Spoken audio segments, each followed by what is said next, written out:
Hello students, मैं Atul sir अपने YouTube channel के माध्यम से आज आप लोगों के सामने पुनः एक नया चैप्टर, एक पार्ट्स ऑफ स्पीच का एक नया चैप्टर आप लोगों को के सामने लेकर के आया हूं। पिछले 2 दिन हम लोगों ने basic concept of English grammar पढ़ा कि अल्फ़ाबेट्स क्या हैं, ग्रामर के जनक कौन हैं और ग्रामर के प्रकार कितने हैं, और कुल मिलाकर के basic concept of English grammar पढ़ा। आज आप लोगों को मैं पार्ट्स ऑफ स्पीच का नया चैप्टर लेकर के आया हूँ, पार्ट्स ऑफ स्पीच। आप सब लोग जानते हो कि पार्ट्स ऑफ स्पीच एक ऐसा चैप्टर है ग्रामर का जिसके बिना हम किसी भी प्रकार से ग्रामर को अच्छे से समझने की अगर इमेजिन करें तो शायद हमारे लिए एक बहुत बड़ी बात होगी। तो इसलिए हमें आज ग्रामर अगर हमें समझना है तो पार्ट्स ऑफ स्पीच का ज्ञान हमें बहुत ज़रूरी, बहुत ही कंपलसरी है। स्टूडेंट्स, हमें इसमें किसी भी प्रकार से कंफ्यूजन में नहीं रहना है कि पार्ट्स ऑफ स्पीच तो हमको निचली कक्षाओं से पढ़ाया जाता है और हम अक्सर इन सभी प्रकार की गफलतों में रहते हैं कि पार्ट्स ऑफ स्पीच हमको थर्ड से पढ़ाया जाता है, noun, pronoun, adjective, verb, adverb, ये सब चीज़ें पढ़ाएं। लेकिन what is the role of parts of speech in grammar? अगर हम नरेशन पढ़ते हैं तब भी हमको पार्ट्स ऑफ स्पीच की आवश्यकता होती है, वॉइस पढ़ते हैं तब भी हमको पार्ट्स ऑफ स्पीच की आवश्यकता होती है। कुल मिलाकर के हम ग्रामर अगर पढ़ते हैं तो वहाँ पर हमको पार्ट्स ऑफ स्पीच जरूर मिलता है। अगर हमने दिस का प्रयोग किया तो दिस भी पार्ट्स ऑफ स्पीच है, इज का प्रयोग किया तो इज भी पार्ट्स ऑफ स्पीच है। कुल मिलाकर के जो भी हम बोलते हैं वो सब पार्ट्स ऑफ स्पीच है। आइए हम लोग पार्ट्स ऑफ स्पीच से संबंधित ज्ञान प्राप्त करते हैं, है ना। यानी जो वर्ड होते हैं, जो राइटिंग होती है, जो कुछ भी होता है वो सब पार्ट्स ऑफ स्पीच से बिलोंग करता है। तो मैंने सोचा कि पार्ट्स ऑफ स्पीच का ज्ञान पहले हम लोग अर्जित करें, क्योंकि धीरे धीरे हम स्टेप बाय स्टेप, मतलब लोअर स्टेप से लेकर के ही हम अपर स्टेप पर जाते हैं। आइए, तो सबसे पहले हम अपने बेस को मजबूत करें। अगर हमारा बेस मजबूत होगा तो हम किसी प्रकार के टेंशन में नहीं रहेंगे। तो पार्ट्स ऑफ स्पीच कितना होते हैं बेटा? 8। There are 8 parts of speech. Parts of speech 8 होते हैं। कितने होते हैं? 8। Number 1 noun, number 2 pronoun, number 3 adjective,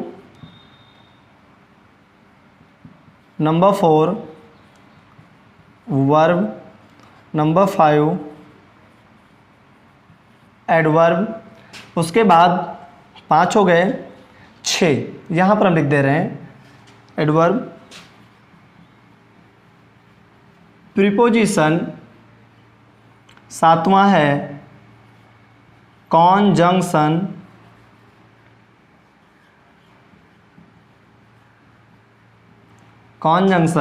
और लास्ट है आपका मीन्स 8वां है इंटरजेक्शन। ये आपके 8 पार्ट्स ऑफ स्पीच हैं। Number 1 noun, number 2 pronoun, number 3 adjective, number 4 verb, number 5 adverb, number 6 preposition, फिर कॉन्जंक्शन, फिर इंटरजेक्शन। अक्सर इसको लोग बोलते हैं कॉन्जेक्शन। नो, कॉन्जेक्शन मत बोलना, कॉन्जंक्शन, JUN है। तो बच्चों, नाउन को हम लोग क्या कहते हैं हिंदी में? संज्ञा। क्या कहते हैं? संज्ञा। उसके बाद फिर क्या कहते हैं? प्रोनाउन को सर्वनाम। क्या कहते हैं? सर्वनाम। और एडजेक्टिव क्या कहते हैं? विशेषण। क्या कहते हैं बच्चों? विशेषण। ओके, ठीक। 4th है आपका वर्ब, जिसको हम कहते हैं क्रिया। क्या कहते हैं बच्चों? क्रिया। फिर क्रिया विशेषण। क्या है बच्चों? क्रिया विशेषण। क्रिया विशेषण। ओके। उसके बाद प्रीपोजिशन का मतलब समुच्चय बोधक। क्या कहते हैं?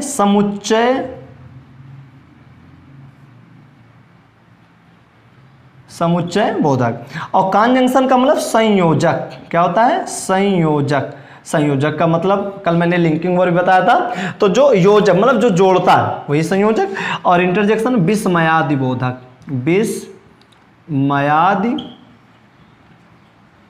बोधक। विस्मयादि बोधक। ये आपके पार्ट्स ऑफ स्पीच हैं। नाउन, नाउन मीन्स क्या होता है बच्चों हिंदी में? संज्ञा। प्रोनाउन को हिंदी में क्या कहते हैं? सर्वनाम। एडजेक्टिव को हिंदी में क्या कहते हैं? विशेषण। वर्ब को क्या कहते हैं? क्रिया।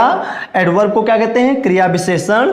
प्रीपोजिशन को क्या कहते हैं? समुच्चय बोधक, मतलब समुच्चय मतलब जो संबंध प्रकट करता है।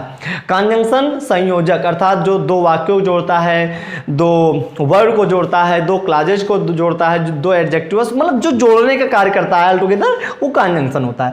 और इंटरजेक्शन, इंटरजेक्शन विस्मयादि बोधक। जैसे हम किसी बिल्डिंग को देखते हैं बढ़िया, जैसे हम झोपड़ी में रहते हैं और किसी बढ़िया सुंदर से बिल्डिंग होती है, वाह यार क्या बात है, क्यों? अक्सर कैसे किसी व्यक्ति को बढ़िया अच्छे लिबास में देखते हैं, वाह हाउ हैंडसम दैट पर्सन। अच्छा, मतलब जो एक हंसी का भाव निकलता है, खुशनुमा भाव निकलता है, एक प्रकार का आंतरिक प्रफुल्लता का भाव निकलता है, वहां पर हम इंटरजेक्शन का प्रयोग करते हैं बच्चों। तो ये 8 पार्ट्स ऑफ स्पीच कितने हैं? आप लोग तुरंत कॉपी उठाइए। और एक बात मैं और आप लोगों से कहना चाहता हूं कि आप मेरे वीडियो को देखें, वीडियो को देखने के बाद मेरे चैनल को, मेरे वीडियो को सब्सक्राइब करें, है ना। सब्सक्राइब करने के बाद जो पढ़ाया जाता है वीडियो आपको ऑनलाइन यूट्यूब के माध्यम से, आप अगर आपको कहीं कोई फॉल्ट समझ में मतलब क्रिएट होता है तो आप मैसेज बॉक्स में जाकर, कमेंट बॉक्स में जाकर के आप कमेंट करिए। हम प्रयास करेंगे कि जो भी परेशानियां हैं, जो भी फॉल्ट है, उनको हम इम्प्रूव करेंगे, क्योंकि व्यक्ति से गलतियां होती हैं और उन गलतियों को सुधार करके ही अगर व्यक्ति आगे बढ़ता है तो वो व्यक्ति संसार का सबसे सफल स्कॉलर कहा जाता है, विद्वान कहा जाता है। हम धीरे धीरे एक दूसरे के टच में आकर के बहुत कुछ सीखते हैं बच्चों, ठीक है। आप कमेंट बॉक्स में जाकर के कमेंट करिएगा, जो भी फॉल्ट होगी हम उसको कवर करेंगे, या अच्छाइयां तो आप उसको भी लिखिएगा, शेयर करिएगा, लाइक करिएगा, ज्यादा से ज्यादा आपको I need your all your support. Okay, तो कितने हैं बेटा? 8। नाउन संज्ञा, प्रोनाउन सर्वनाम, एडजेक्टिव विशेषण, वर्ब क्रिया, एडवर्ब क्रिया विशेषण, प्रीपोजिशन में समुच्चय बोधक शब्द, कंजंक्शन संयोजक और इंटरजेक्शन। तो ये 8 पार्ट्स ऑफ स्पीच है, ठीक है। अब इन 8 पार्ट्स ऑफ स्पीच को एक दिन में तो नहीं पढ़ाया जा सकता, पढ़ाने को तो हम एक दिन में सब पढ़ा दें, लेकिन आपके स्टेटस के अनुसार, आपके स्टेटस के अनुसार 8 पार्ट्स ऑफ स्पीच हैं। हम प्रयास करेंगे कि एक दिन में 2 पार्ट्स ऑफ स्पीच खत्म करें। बट नाउन, प्रोनाउन ये सब बहुत ही अहम रोल रखते हैं ग्रामर में, तो इनको मैं एक दिन में फिनिश करूंगा। तो बच्चों, मेरे प्यारे दोस्तों, आप सब लोग मेरा सपोर्ट करें। और कहने का मतलब ये 8 पार्ट्स ऑफ स्पीच है। हम सबसे पहले अब हम चर्चा करेंगे नाउन पर। किस पर चर्चा करेंगे? नाउन पर। नाउन, नाउन को हम हिंदी में क्या कहते हैं? संज्ञा। क्या कहते हैं? संज्ञा। क्या कहते हैं? संज्ञा। सब लोग, आप लोग ध्यान दीजिएगा, क्या कहते हैं? संज्ञा।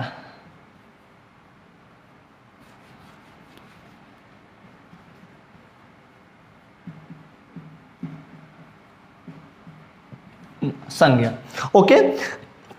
अक्सर हमारे बच्चे जो पढ़ते हैं उनको पढ़ाया जाता है noun is the name of person place or thing, लेकिन आप लोग समझिएगा कि हम लोग अक्सर बोलते हैं the naming word is called noun, ठीक है। आप लोग इसकी डेफिनेशन क्या समझते हैं कि a noun is the name of person, क्या कहते हैं? A noun is the name of a person, place, thing, quality, condition and action. Okay, क्या कहा मैंने?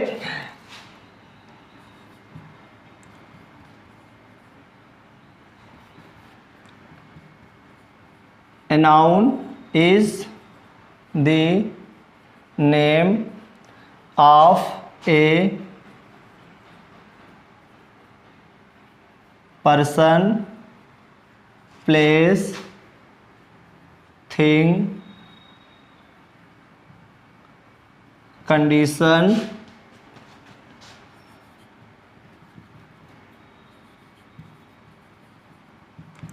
quality, etc. is called noun. Okay, देखिए ये आपकी डेफिनेशन होगी, बहुत इजी है ना। हर चीज को मैंने डेफिनेशन में दर्शाया। क्या कहते हैं? नाउन, नाउन को हिंदी में क्या कहते हैं? संज्ञा। अब इसकी डेफिनेशन क्या है? A noun is the name of a person, person को हिंदी में क्या कहते हैं? व्यक्ति। प्लेस स्थान, थिंग वस्तु, कंडीशन दशा जो भी होता है, दशा होता है, शर्त होते हैं, क्वालिटी गुण, कंडीशन, टाइम, इट अभी सब आएगा, मैं एक एक करके आपको डिटेल में बताता हूँ।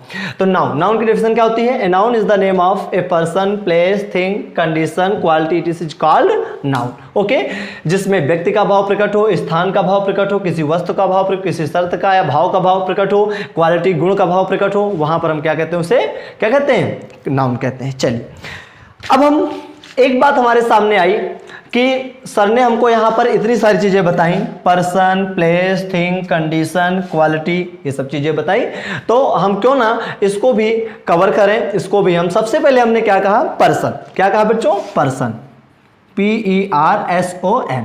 क्या कहा? पर्सन। पर्सन में मान लीजिए मैं ही आपको पढ़ा रहा हूं, अतुल सर है तो हम आपने लिख दिया अतुल। ओके, दीपक आपने क्या लिख दिया? दीपक।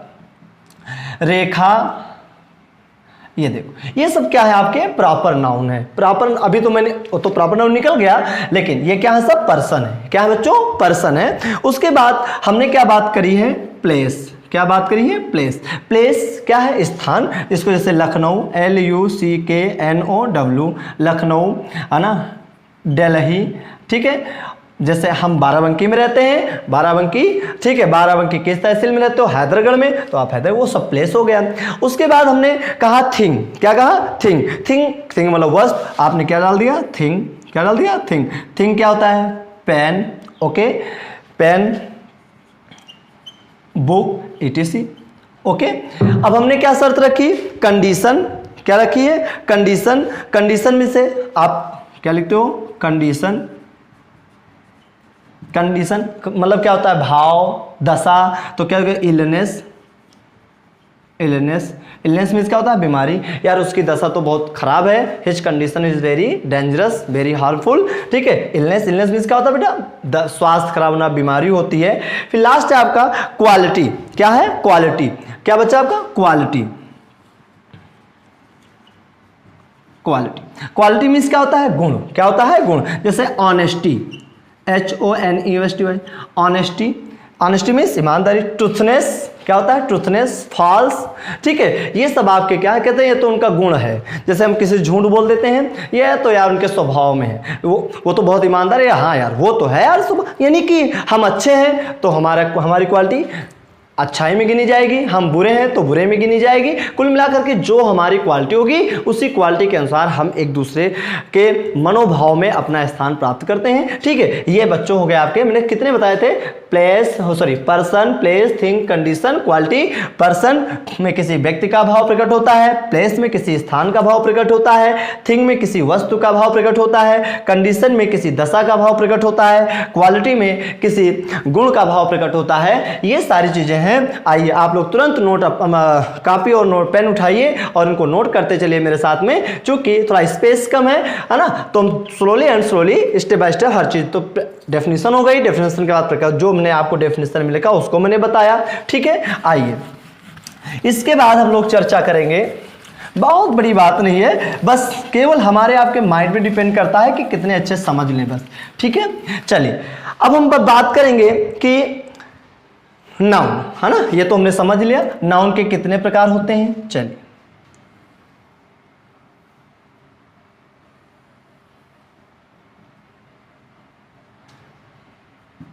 नाउन के कितने प्रकार होते हैं? 2,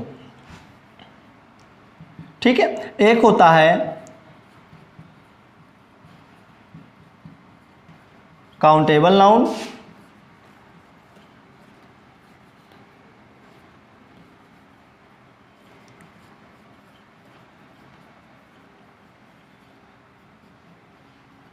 अनकाउंटेबल नाउन। काउंटेबल नाउन को क्या कहते हैं? गणनीय संज्ञा। और अनकाउंटेबल क्या कहते हैं? अगणनीय संज्ञा। गणनीय संज्ञा, अगणनीय संज्ञा। तो जिसको गिन सकते हैं उसे काउंटेबल नाउन, और जिसको नहीं गिन सकते उसे अनकाउंटेबल नाउन, ठीक है। वैसे तो हम लोग जानते हैं यार, अरे सर ने ये क्या कह दिया, तो 2 ही सर बता रहे हैं, लेकिन 5 होते हैं। आइए उनको भी हम आपको क्लियर करते हैं, ठीक है। काउंटेबल में 5 आते हैं। कितने आते हैं? 5। कितने आते हैं बच्चों? 5। 1 काउंटेबल में 3 आते हैं। कितने आते हैं? 3। ठीक है, जल्दबाजी करने की आवश्यकता नहीं है। You needn't to do anything in fastness, you have to sit relax and understand this which is teaching by your Atul sir. ठीक है, अब क्या बताया गया? काउंटेबल में 3 आते हैं। क्या आता है? Proper noun. क्या था बच्चों? Proper noun. Okay, proper noun. ठीक, अब समझ रहे हैं आप लोग? समझ रहे होंगे। प्रॉपर नाउन, प्रॉपर नाउन के बाद क्या आता है? Common noun. क्या था बच्चों? Common noun. Okay, common noun. ठीक है, कॉमन नाउन के बाद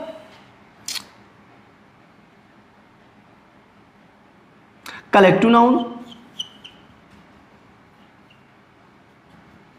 कलेक्टिव नाउन कितने होते हैं? 3।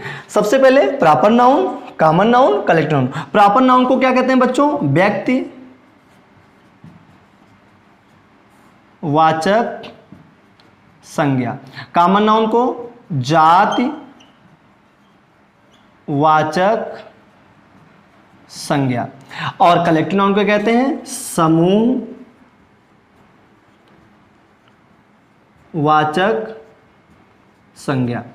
ठीक है, प्रॉपर नाउन को व्यक्तिवाचक संज्ञा, कॉमन नाउन को जातिवाचक संज्ञा और कलेक्टिव नाउन को समूहवाचक संज्ञा। तो आप लोग समझ गए, 5 होते हैं, 3 में बता चुका हूं। काउंटेबल नाउन जिसको कह सकते हैं उसमें कितने हुए? 3। Proper noun PROPER, common noun COMMON common noun, collective noun COLLECTIVE collective noun. ठीक है, प्रॉपर नाउन व्यक्तिवाचक संज्ञा, कॉमन नाउन जातिवाचक संज्ञा और कलेक्टिव नाउन समूहवाचक संज्ञा। इसमें किसी व्यक्ति का भाव प्रकट होता है। क्या प्रकट होता है? जैसे आपने किसी का नाम Deepak, proper noun. Lucknow, proper noun. Barabanki, proper noun. Barabanki जैसे हम हैदरगढ़ में हैं तो Haidergarh. Delhi, proper noun. The Ganga, proper noun. The Ramayana, proper noun. Mahabharata, Bhagwat Gita, ये सब क्या है बेटा? Proper noun. Okay, common noun जैसे आपने मान लीजिए हम हैं, मेरा नाम है, आपने मेरा नाम ले लिया। ठीक है, वो काम प्रॉपर नाउन में आ गया। लेकिन आपने कह दिया सर, तो यानी कि आपने मेरी जात से संबोधित कर दिया, मेरे पद से, मेरे ओहदे से संबोधित कर दिया। ठीक है, किसी लड़की का नाम मान लीजिए रेखा है तो रेखा ना कह गर्ल कह दीजिएगा। ओके, है ना। मानो यार मैन, है ना, मैन कह दीजिएगा। ठीक है, पर्सन कह देते हो। ठीक है, गर्ल कह देते हो, वुमेन कह देते हो, ये सब आपका कॉमन नाउन में आ जाता है। टीचर कह देते हो, डॉक्टर कह देते हो। अब डॉक्टर को तो पता नहीं, नाम तो लेते नहीं हो। ओके, कलेक्टिव नाउन समूह, जैसे अ ग्रुप ऑफ स्टूडेंट्स, है ना, छात्रों का समूह, है ना। अ टीम ऑफ प्लेयर्स, खिलाड़ियों का समूह। एन आर्मी ऑफ सोल्जर्स, सैनिकों का समूह। अ बंच ऑफ कीज, चाबियों का गुच्छा। अ बंच ऑफ ग्रेप्स, अंगूर का गुच्छा। अ बंच ऑफ फ्लावर्स, फूलों का गुच्छा। यानी कि जहां पर समूह प्रकट होता है ना, वहां पर हम क्या कहते हैं? Collective noun. तो स्टूडेंट्स, प्रॉपर नाउन व्यक्तिवाचक संज्ञा, कॉमन नाउन जातिवाचक संज्ञा और कलेक्टिव नाउन समूहवाचक संज्ञा। हम इन तीनों को समझ चुके हैं। आइए, तो काउंटेबल में कितने आए? 3। Proper noun, common noun, collective, 3 चीजों को समझ चुके हम लोग। चलिए, अब स्टेप बाय स्टेप ही हम लोग समझते चलेंगे बच्चों, क्योंकि स्पेस कम होने की वजह से थोड़ा हमें बार बार रफ करना पड़ता है। चलिए, अब हम लोग चर्चा करते हैं अनकाउंटेबल नाउन की। अनकाउंटेबल नाउन में कितने होते हैं? 2 होते हैं। अब भाई 5 होते हैं, तो 5 में तो अब 3 हम लोग पढ़ चुके हैं। अब 2 बचे हैं, 2 पढ़ते हैं। क्या है? तो सबसे पहले आता है material noun, MATERIAL, MATERIAL noun. Okay, उसके बाद abstract noun, ABSTRACT, abstract noun. ठीक है, जहां पर आपको ना समझ में आए मैं क्लियर कर दे रहा हूं। Material noun MATERIAL material noun, abstract noun ABSTRACT noun. Okay, material noun का मतलब क्या क्या होता है बेटा? पदार्थ वाचक संज्ञा। और अब्स्ट्रैक्ट का क्या मतलब होता है? भाव वाचक संज्ञा, भाववाचक संज्ञा। ठीक है, तो मैटेरियल नाउन पदार्थवाचक संज्ञा और अब्स्ट्रैक्ट नाउन भाववाचक संज्ञा। गाइस, मैटेरियल नाउन अब जैसे गोल्ड है, सिल्वर है, टिन है, ठीक है, मेज है, मार्कर है। ओके, अब्स्ट्रैक्ट नाउन में क्या होता है? भाववाचक संज्ञा। जैसे honesty is the best policy. ठीक, ऑनेस्टी क्या है? भाववाचक संज्ञा। गुडनेस, भलमनसाहा जिसे कहते हो, है ना, ट्रूथनेस। ठीक है, जिसमें यानी कि मटेरियल नाउन, इसको गिन तो सकते नहीं हो। सोना है, सोना आप 10 किलो ले आइए, आप अमीर तो बन जाएंगे, ठीक है, आप 10 किलो सोने के हकदार यानी मालिक हो जाएंगे। लेकिन अब कह दीजिए कि सोने को हम गिन सकते हैं भाई, तो मुझे तो नहीं लगता आप गिन सकते हैं, ठीक है, नहीं गिन सकते ना, सोने को गलाया जा सकता है। ओके, अब इस टाइम भाववाचक संज्ञा, जैसे he is the best boy. अब बेस्ट है तो आपने कह दिया बेस्ट। अब क्या हमने बेस्ट देखा है क्या? हाँ, अच्छा लड़का, तो उसकी अच्छाइयों को तो आप समझ महसूस कर पाओ, लेकिन अच्छाइयां कोई देख नहीं पाता है। ओके, यानी कि जिसको केवल महसूस किया जाए, that is called abstract noun. क्या होता है बच्चों? एब्स्ट्रैक्ट नाउन, ठीक है ना। तो आज हम लोगों ने अभी तक हम लोगों ने क्या समझा? पार्ट्स ऑफ स्पीच 8 होते हैं। ओके, 8 में सबसे पहले आपको क्या बताया गया? नाउन। क्या बताया गया? नाउन। नाउन के 2 प्रकार बताए गए, काउंटेबल नाउन और अनकाउंटेबल नाउन। काउंटेबल नाउन में 3 बताए गए आपको, proper noun, common noun, collective noun. Uncountable में 2 आपको बताए गए, मैटेरियल नाउन और एब्स्ट्रैक्ट नाउन, ठीक है। ये आपको सारी चीजें आज क्लियर कर दी गई हैं, ठीक है। प्रॉपर नाउन में अब हम लोग कैसे समझ? The noun which denotes proper person, place, thing is called proper noun. अब common noun, the noun which denotes common person, place, things is called common noun. अब material noun, the noun which denotes things, okay, the noun which denotes things, material is called, collective noun क्या होता है? the noun which denotes a group. The noun which denotes group of students, group of players, group of etc is called collective noun. Material noun क्या है? The noun which denotes substances. The noun which denotes substances means क्या? पदार्थ, जो पदार्थ को संकेत करे या डिनोट करे उसे हम क्या कहते हैं? Material noun. Abstract noun का मतलब होता है the noun which denotes feelings, quality is called abstract noun. These are 5 nouns. Okay, अब जब हम लोग नाउन समझ लेते हैं, प्रकार समझ लेते हैं बच्चों, तो यहीं से हम लोग चर्चा में आ जाते हैं कि नाउन से जब इनको हम पढ़ लेते हैं, पढ़ने के बाद हम लोग सामने आता है कि नाउन, इसी से हम लोग आगे बढ़ते हैं नंबर की ओर। किसकी ओर? नंबर की ओर। NUMBER। नंबर मीन्स क्या होता है? वचन। क्या होता है? वचन। क्या होता है? वचन। इसके 2 भाग होते हैं। कितने? 2। Number 1 singular number, okay. फिर नंबर 2 होता है plural number.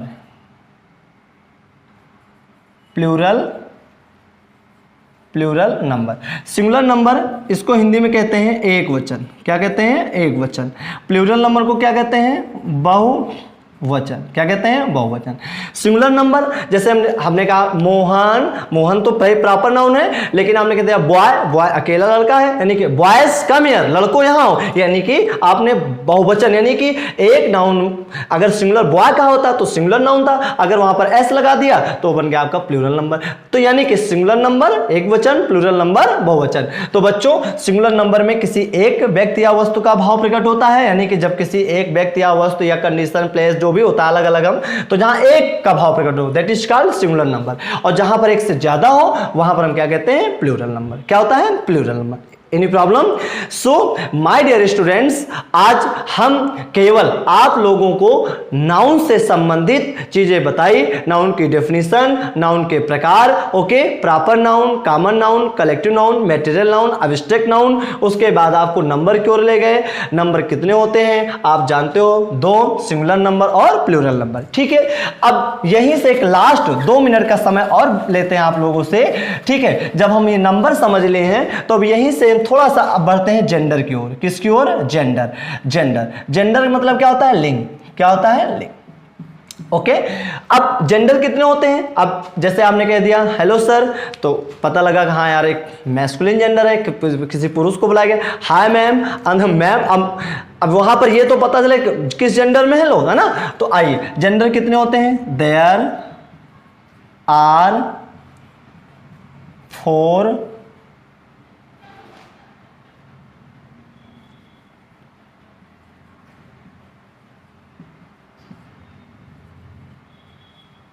gender. There are 4 gender. Number 1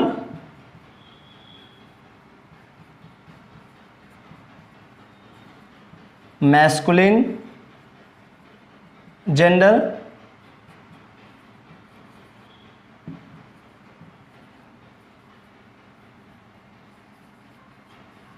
feminine gender,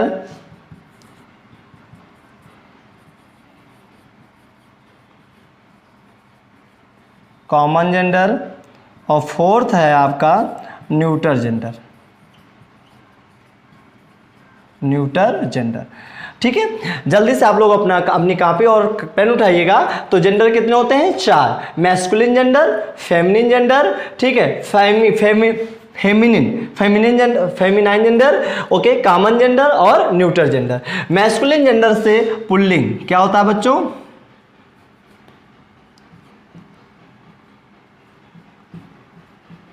pulling, है ना। उसके बाद फेमिनिन में क्या आता है?